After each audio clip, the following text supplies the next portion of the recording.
Inside UN headquarters in New York, detailed planning is now underway for the organisation's newest peace mission.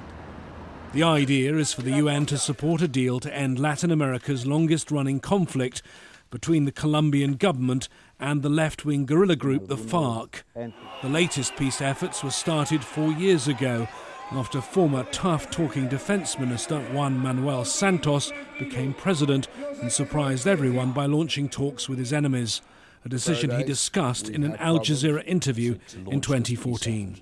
You don't make war for the sake of war. I had to make war, and I did it very effectively. But you fight for an objective, and any soldier or any statesman should have peace as the ultimate objective, as the highest value of your society, and especially a country that has been at war for 50 years. President Santos is now pushing for a date at the end of March to conclude the talks, which are being conducted in the Cuban capital, Havana, and he's known to favour a UN Security Council resolution to formalise the deal. Al Jazeera's learnt that UN monitors will probably then be deployed. Currently, the model for the plan is a previous operation in Nepal, where the ceasefire between Maoist guerrillas and the government was monitored and weapons were collected, but in a quite deliberately low-profile operation.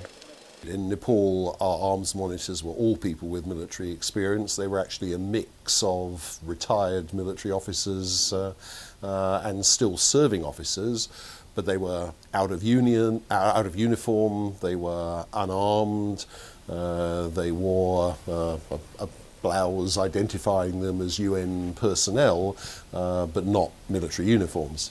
Colombian officials are expected here at the United Nations in the coming weeks to discuss the exact plans. After more than 50 years of conflict, a peace deal in the country isn't yet a done deal, but there is a target date of the end of March, and if that happens, the UN is willing to play its part.